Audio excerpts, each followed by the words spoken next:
Alright, what's up everybody? So I'm back with another video about survivability in Warframe.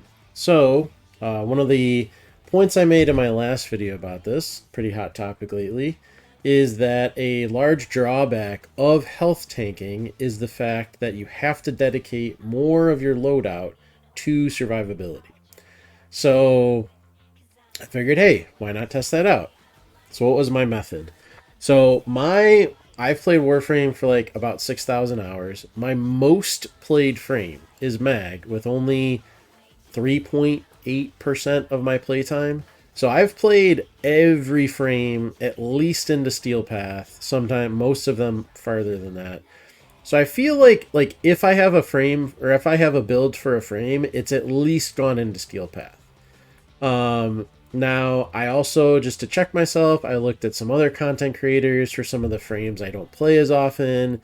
My builds were honestly like maybe even a little on the more defensive side for something like shield gating, just because I really hate dying. So let's get into it. I had the data. The data was what type of defensive mechanism does each frame use, and I looked at how many, I'm going to say, mods here each frame used, but I also counted. So each mod slot, including your aura and Exilus, was one.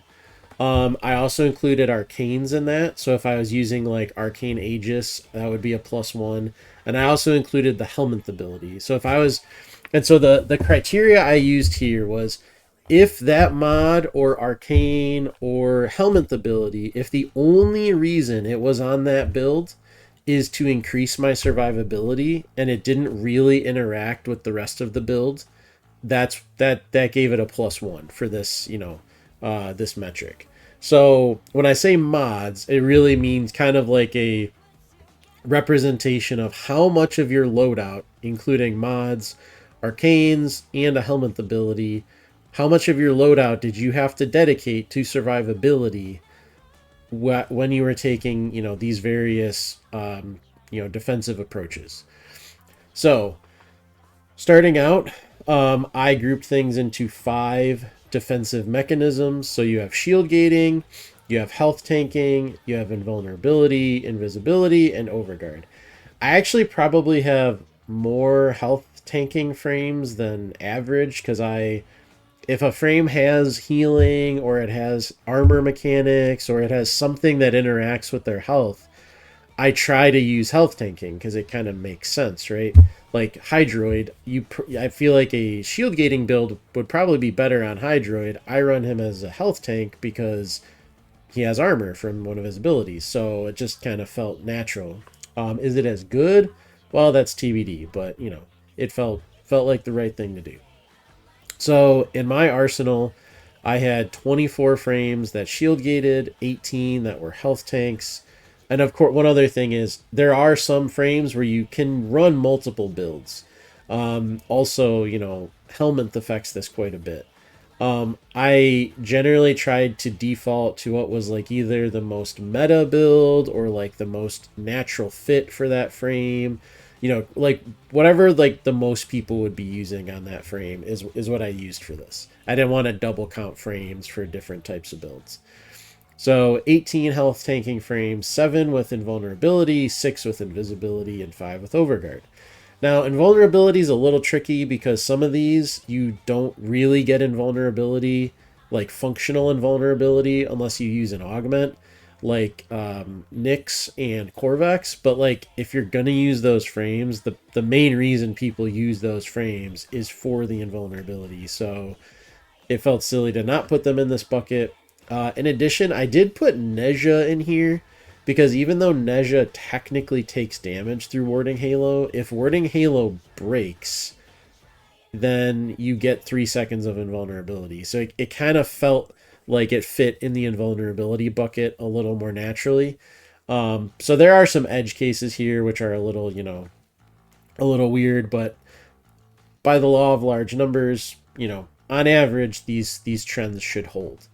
So these are the number of frames that are using each of these defensive mechanisms. Now, of course, for your arsenal, if you only health tank on every single frame, even Hildren, which I guess is technically possible with that one helmet, This would be, way higher. I think this is probably what most people's arsenals would have on average. Like I said, most people, the shield gating one would probably be a little higher, and the health one would probably be a little lower. So now we're getting into, for each of these defensive mechanisms, so shield gating, health tanking, invulnerability, invisibility, and overguard, how many mods did that frame have to use? And like I said before, mods here means actual mods plus arcanes plus a helmet. So a helmet counts for one, each arcane counts for one, and then obviously each mod counts for one.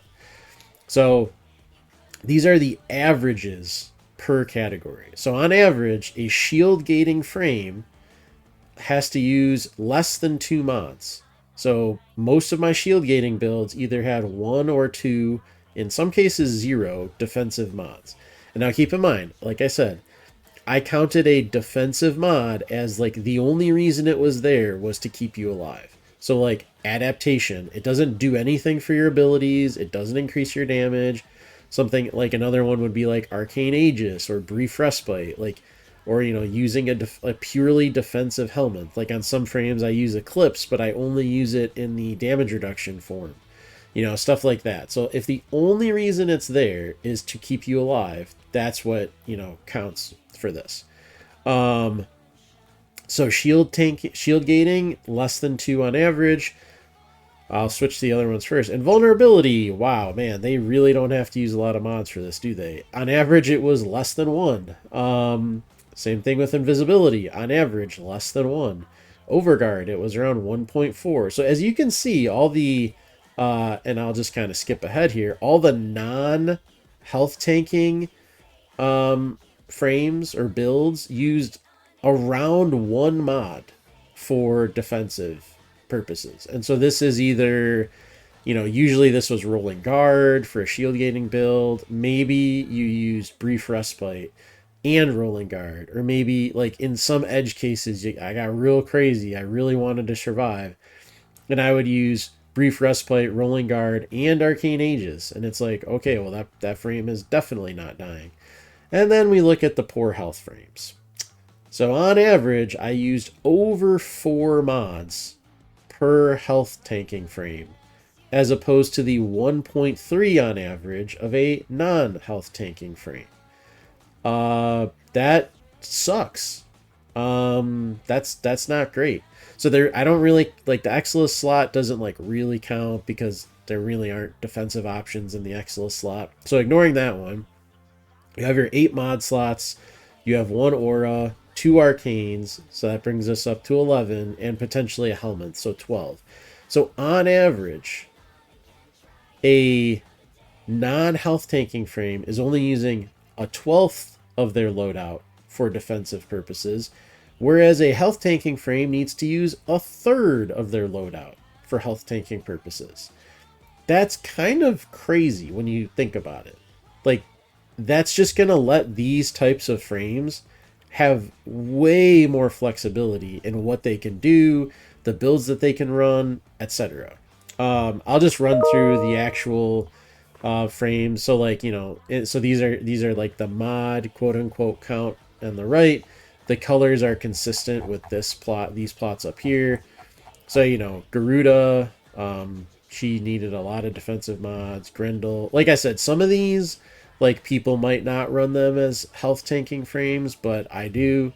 So, like Dagoth, you can actually run Dagoth as like an invulnerability frame with her 1 augment. Saren, you can definitely run as like a shield gating frame. So some of these are like, a little different. You could run these in a different way. Rhino, like he has a lot of defensive mods, but it synergizes with his overguard. So he's like probably the heaviest investment overguard frame. Same thing with Frost because it scales off of his, and same thing with Nezha. Like, even though these frames have these mechanics, they still need to mod for them in some capacity. And so this is ordered by the, it's sorted by the highest, commitment for a build. So Garuda for me was at the top. And part of that is because I use Gloom, which I counted as a defensive subsume and whatnot. So as we go down, we notice that all the health tanking frames are way at the top.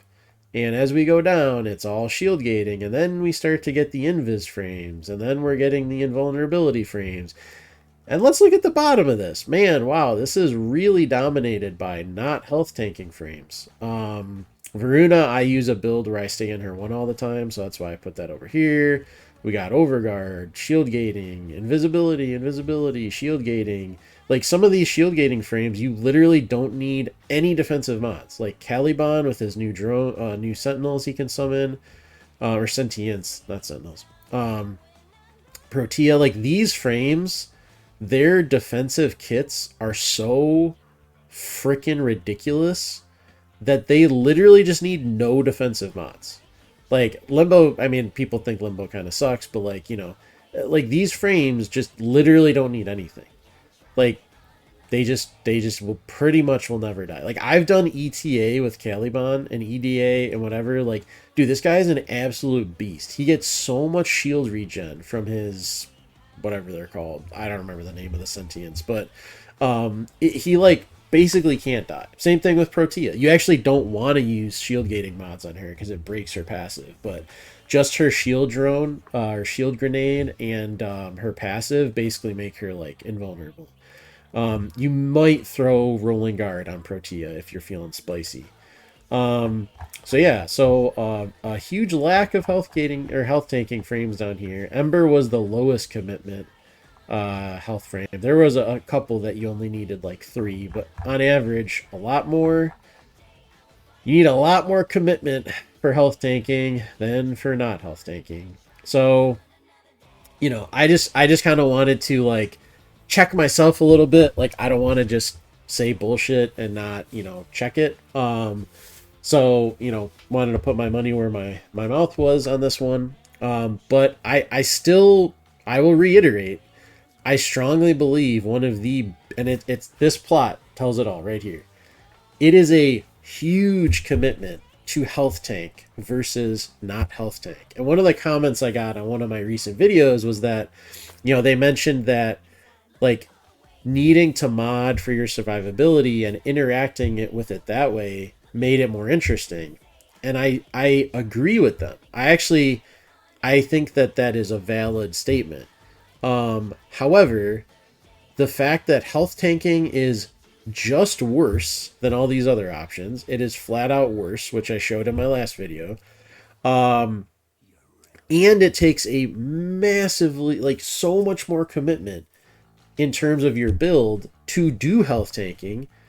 It's like, why would you ever do this? You know, like it just doesn't make any sense. Unless a frame, like there are some frames you kind of have to do this, like Lavos, Anaros, Nidus, whatever, like, you know, a lot of these frames, or they just like work better. Like Garuda, you don't have to health tank. Citrine, you don't have to. Some of these frames, like you can definitely shield gate. I've tried to shield gate on Oberon. This dude needs a rework so bad. Please. I really like Oberon. He was one of my first frames. Please just give him a rework DE, a good rework.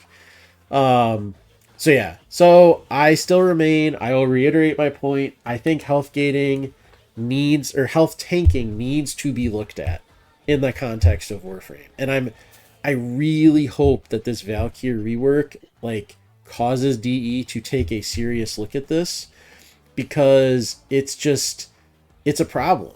And I don't want them to just sweep it under the rug, try to get some heirloom sales with Valkyr, and then move on.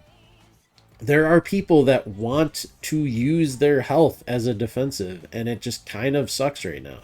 So, frankly, like, I'm kind of sick of shield gating. Like, I thought shield gating was really cool when it came out, like, 6 years ago or whatever, 5 years ago. But, like, it's annoying now. Like, I don't know, like, I kind of want health tanking to be more of a viable thing. So, you know, that's just my 2 cents. I wanted to put some numbers to this rather than just a statement I'm throwing out there. So let me know what you think. Let me know if I've been liking doing these types of more like numbers-based analysis of stuff in Warframe.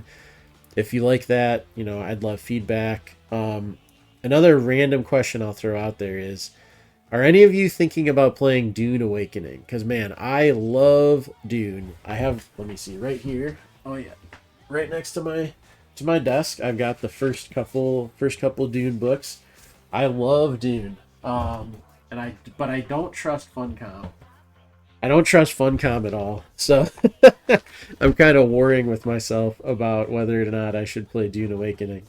But yeah, so after this, probably gonna get back to Tainted Grail, and then probably thinking about doing a Urelli video, because I'm gonna be honest, I think Urelli is one of the most underrated Warframes in the entire game.